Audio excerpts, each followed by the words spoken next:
Ligotti's Corporate Horror by Darrell Schweitzer. Searchers after horror, wrote Lovecraft, haunt strange, far places. For them are the catacombs of Ptolemais and the carven mausolea of the nightmare countries. So begins The Picture in the House, which then demonstrates that horror is likewise to be found a lot closer to home, in Lovecraft's case, in the Massachusetts countryside. Thomas Ligotti surely agrees. He and his readers need look no further than the nearest office high-rise to find the true stuff of dread and terror. As of this writing, Ligotti's most recently published fictions all fall into the category of corporate horror, i.e., the horror of the workplace, of the dehumanizing effects of large, cubicle-filled offices where vast numbers of anonymous, white-collar drones waste their lives on meaningless tasks. Think of the comic strip Dilbert in prose as a collaboration between Franz Kafka and Edgar Allan Poe at his most maniacal, and you get something of the idea. Two stories in what may yet turn into a series about the luckless wage slaves of the Quine Organization have appeared in Weird Tales and are as yet uncollected. They are one step beyond, in a foreign town, in a foreign land, taking place in unnamed, fog-filled factory towns beyond the border. Beyond the border of what, we may reasonably ask? At one point, a narrator comments that the commercial organization and the political entity, the nation, have approached total assimilation of one by the other. In the first story, My Case for Retributive Action, the nameless narrator assumes his new job as a processor of forms at a storefront office in a typically depressing, grungy, Ligotti-esque town. The work is, of course, meaningless in the extreme. We never find out what exactly the Quine Organization produces or sells. There are merely endless piles of paperwork. The town itself seems to be controlled by the organization, which runs the apartment houses, pharmacies, medical establishments, etc., and keeps its employees docile with the drugs they need to survive the futile grind of the Quine experience. Indeed, the narrator apparently got this job on the recommendation of his doctor as part of his therapy. In the course of things, a fellow employee, whom our anxiety-ridden narrator finds unendurable, takes the narrator to lunch, but no lunch is served, and tells the story of a second employee who snapped under the strain, created a scene at the office, was fired, and soon after found dead. A third employee, who may be a company spy, takes the narrator aside and explains that everything the first fellow said is a lie. Meanwhile, there are odd rumors of a spider thing seen creeping about the town, a knobby monster with a protrusion from his body that looked very much like a human head. The employee who went mad, by the way, had a terrible spider phobia. By the time the story is over, we find he had more than that. In the narrator's dusty, vermin-filled attic is discovered the spider thing itself, which is the missing man, degenerated into a nightmarish monstrosity for want of the essential drugs that kept him human in a Quine-dominated environment.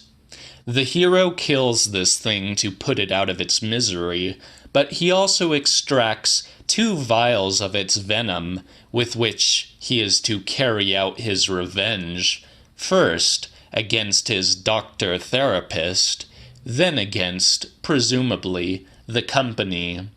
The narrator addresses his entire narrative and offers the second vial to another, equally disturbed person, who will presumably do harm with it.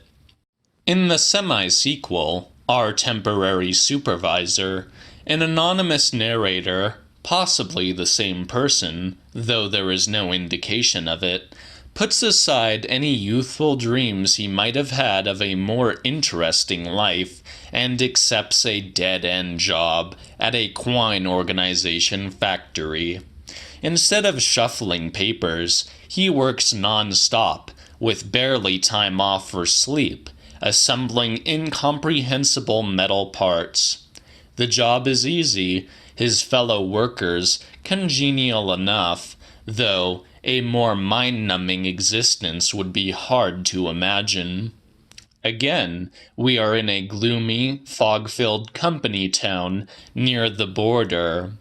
Again, the company provides the essential anxiety drugs which make life minimally bearable.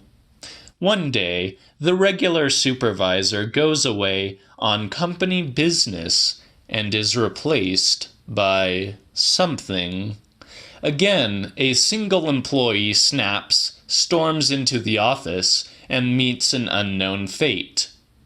The narrator, remembering vaguely that he once aspired to be more in life, tries to resign, only to be told by the company's telephone operator that the company is not accepting resignations at this time. He is trapped in the gray purgatory of the workplace, dependent on the company for drugs, until eventually he becomes, presumably, a model employee and stops thinking about anything at all. Ligotti's most elaborate fictional response to the workplace is found in his recent book, My Work Is Not Yet Done, 3 Tales of Corporate Horror. The feature item here, the title story, runs 142 pages. It is a novella, the longest piece Ligotti has yet written. Given his frequently repeated statements about novels, that he does not particularly like them and cannot imagine himself writing one, this seems to be the closest thing we may ever see to an actual Ligotti novel. The narrator, again, is a typical, suffering, anxiety-ridden Ligotti drone, as sensitive as Roderick Usher, as obsessive as any number of other Poe or Lovecraft characters, a youngish man given to nursing every hurt and humiliation, whether real or otherwise, ranging from the trivial, the theft of a roll of postage stamps from his cubicle, to more serious, the callous disregard, then theft of a major new product idea on which our hero has worked long and hard. He has been, he informs us, afraid all his life. Life itself is a meaningless horror. The grand scheme of things, the meaning of existence, is simply this. Quote, A. There is no grand scheme of things. B. If there were a grand scheme of things, the fact that we are not equipped to perceive it, either by natural or supernatural means, is a nightmarish obscenity. C. The very notion of a grand scheme of things is a nightmarish obscenity. End quote. The protagonist, who actually has a name this time, though his boss keeps getting it wrong, seems to be going off the deep end in a manner all too familiar in corporate America. He plans revenge, he buys guns and knives, he empties out his bank account, a sure sign in the modern world that one does not propose to go on living. But before he can release a manifesto of his grievances or return to his workplace and slaughter everyone, something happens. He is not sure what. He finds himself transformed into a Superman with amazing powers, who is able to eliminate the hated inner circle of the office one by one in increasingly imaginative and impossible ways. One victim vanishes into the woodwork. Another is found amid a grotesque museum of dolls and mannequins, turned into a dummy herself, complete with internal organs made of plaster. Another, physically absorbed by the hideous human garbage can in a sadomasochistic bondage club. This goes on until the protagonist finally confronts his nemesis, the boss, only to come to some understanding that he was hit by a truck and is lying in a coma. His career of vengeance has been accomplished out of body, though the results are apparently quite real, not illusions or dreams. But he can only kill so many, and now he has one choice left before he runs out of energy. He can wipe out the boss, or he can go back to the hospital ward where his physical self lies and kill himself, this being his one and only chance to escape the horror of existence. He takes the latter course. The volume also contains a short story, I Have a Special Plan for This World, set in an office where the emotional tension is like a literal fog, so thick that the narrator can hardly see 3 feet in front of himself.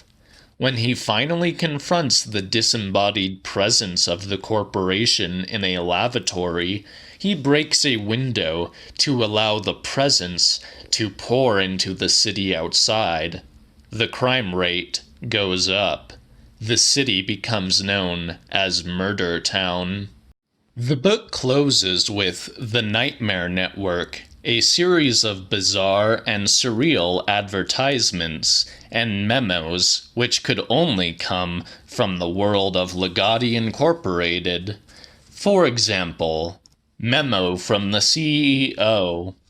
As the forces operating in today's marketplace become more shadowy and incomprehensible, we must commit ourselves every second of every day to a ceaseless striving for that elusive dream which we all share and none of us can remember, if it ever existed in the first place. And if anyone thinks that, as all the world races toward the same elusive dream, our competition isn't fully prepared to gnaw off its own genitals to get to the promised land before us and keep it for themselves, think again.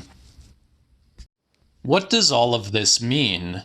At one level, it is clear that these are some of the most autobiographical of Thomas Ligotti's fictions. Of course, it is dangerous to attempt biographical criticism on a living author, particularly one who has been as reclusive as Ligotti. No one in our field has met him, though he is a friendly correspondent and has submitted to a number of interviews, either by mail or over the internet. From published statements in interviews, some of which are included in the present volume, a general picture emerges. Ligotti has not had a particularly happy life, and, after some youthful experiments with drugs, and possibly before, has suffered from severe anxiety disorders. These are impossible for someone who has not experienced them to fully comprehend, but the key to the problem is a panic attack, which is like a fire alarm going off in the brain, leading to blind, unreasoning panic. Such a reaction has survival value if, say, one is swimming and about to be swallowed by a great white shark, But for an anxiety disorder sufferer, there are false alarms which are themselves so terrifying that the victim rearranges his whole life to avoid their recurrence. If this develops into agoraphobia, literally the fear of the marketplace, surely a loaded phrase in corporate America, the agoraphobe may become unable to travel more than a few minutes from home, and only to familiar places, or he may even become housebound. The reaction of such a person, when pushed to their very narrow limits, which might be as trivial as crossing a parking lot, reportedly resembles the kind of unease the rest of us might feel if tottering at a cliff's edge 1,000 feet up. There is no real cure, though some people achieve symptom relief by drugging themselves into a semi-stupor, which is surely not a viable option for a sensitive, artistic sort. Most phobics stop fighting their condition as they get older and live increasingly restrictive lives. The narrator of My Case for Retributive Action, addressing the mysterious other, utters what is surely a cry from the heart. Quote, I know that your condition differs from mine, and therefore you have no means by which to fully comprehend my ordeals, just as I cannot fully comprehend yours.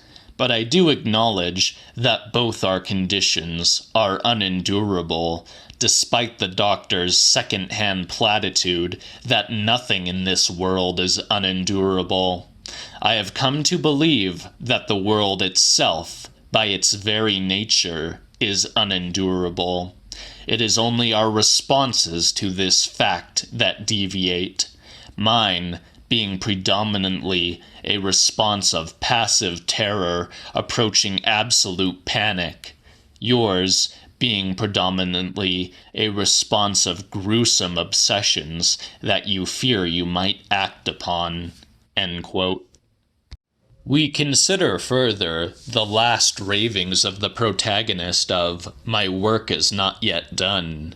Quote, My ultimate statement, as I now attempt to deliver it to you, not one of whom will ever benefit from it.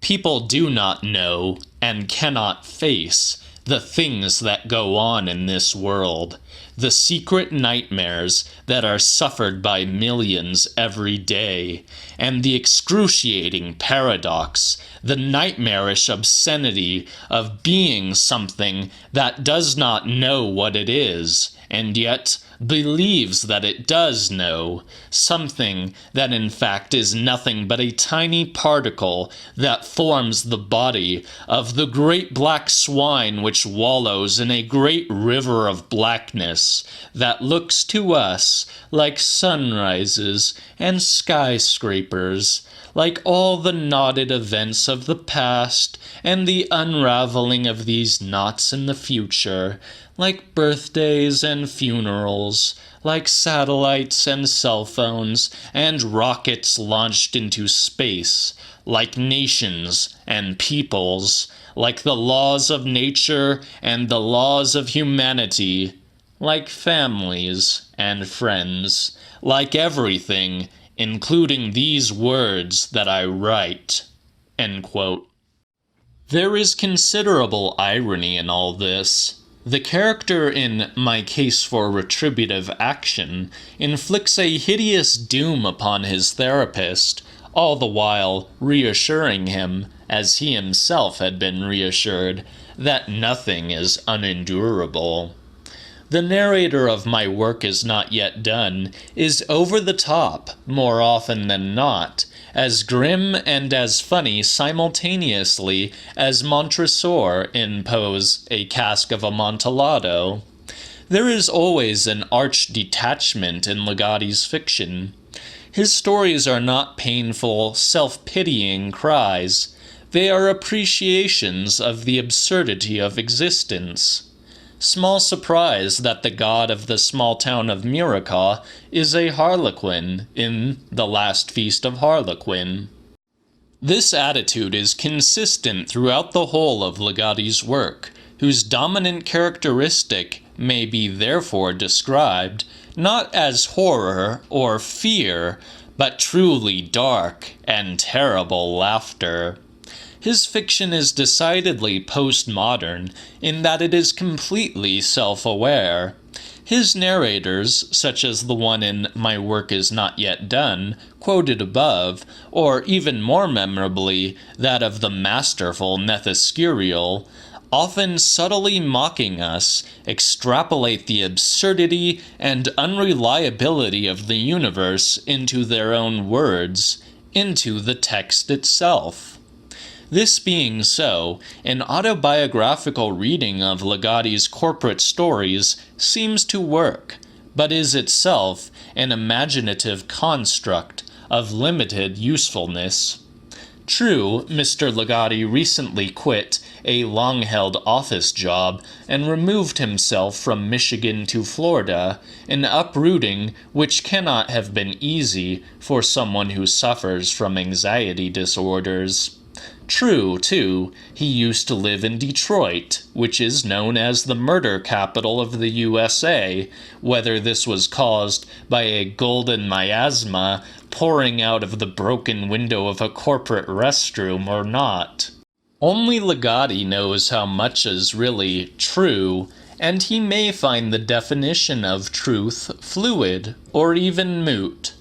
It is safer to say, then, that these stories read as if written with great conviction.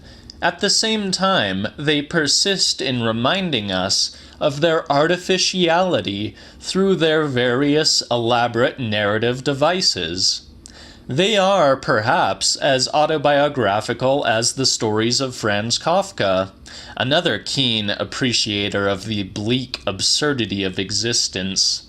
Kafka was never literally transformed into an enormous vermin, an insect, not specifically a cockroach, but he wrote as if he had been, as if he knew what it felt like. Certainly, the Quine organization manages to push every phobic button, to inflict on its victims every possible anxiety-heightening experience.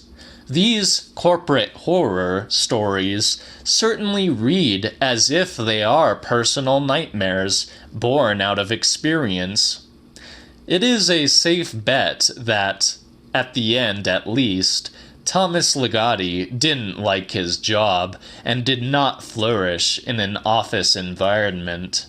It is less certain that he ever turned into a supernatural out-of-body mass murderer or degenerated into a spider thing.